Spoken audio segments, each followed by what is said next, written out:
YALIÇ tells Ferit that they tried to sell these stones to an acquaintance of this lady. Upon learning this, she immediately took matters into her own hands.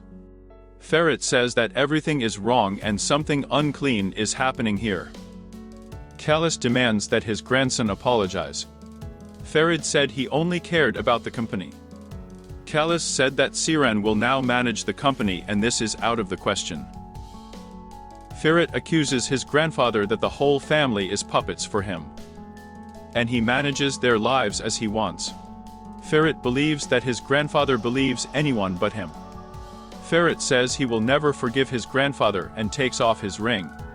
From now on, he's going to go his own way. YALIÇ tells Ferit not to come near his door anymore. Next, YALIÇ asks the elder lady for forgiveness for her grandson. Seyran jumped out after Ferit. He offers to go back to the house, otherwise her grandfather will be angry. Ferit asks you to forget about him. Seyran says she doesn't need it. And she's not trying to take his seat away from him. Seyran reminds that they were going to solve all the problems together. Calling Seyran the boss, Ferit says that she can do whatever she wants now. Saying goodbye, Ferit leaves. Suddenly, Seyran remembers how, leaving the lady's house, she caught sight of a supplier of stones. Seyran feels that Ferit is right. But he didn't let her say that, and also that she wanted to start treatment for him. Aisha dreams that one day she will be as lucky as Seyran. Shafika asks her daughter to be careful what she wishes for. Sunu asks Abidin, how can she fix everything? She says she can't do this anymore. Abidin replies that no one is holding her by force.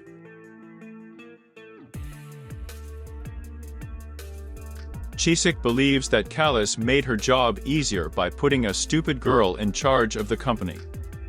Sisik tells Sadik to keep an eye on Suna, who does not inspire confidence.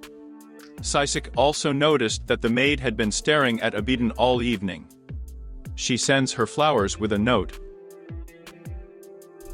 Ferit decides to become his old self and comes to the club. Upset, Suna called Ferit. He says he can't find anything and asks him to pick it up. She says she will send Abidin to get him. But Ferit said they would have a fight with him. Suna asked me to send her geolocation.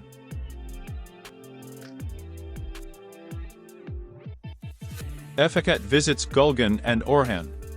She says that the stones were found, but they all lost their jobs. Since YALIÇ handed over the management of the company to Seyran. Ifekat suggests Orhan to join forces as Ferit's future is at stake. Suna comes to the club for Ferit.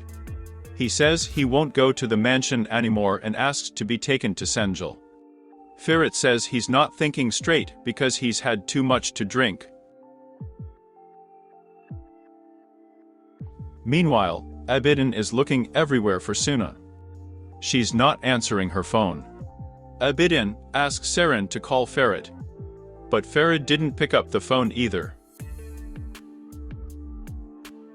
In the hallway, Aish asked Abidin how he was doing. Abidin asks not to pursue him. Aisha said she would not give answers to his questions but would listen. Abidin asks her to get busy.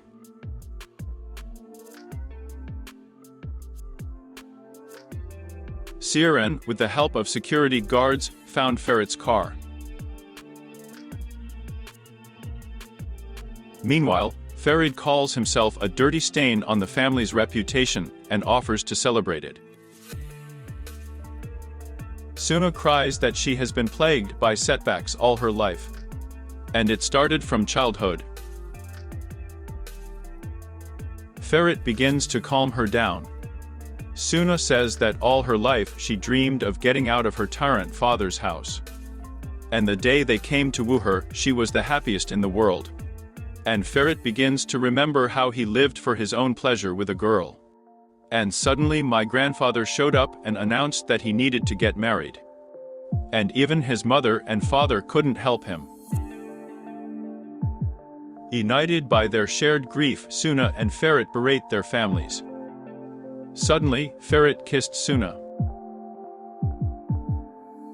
At that time, Seyran drove up to the house. Without thinking twice, Suna and Ferit kiss each other again. And Seyran sees it through the window.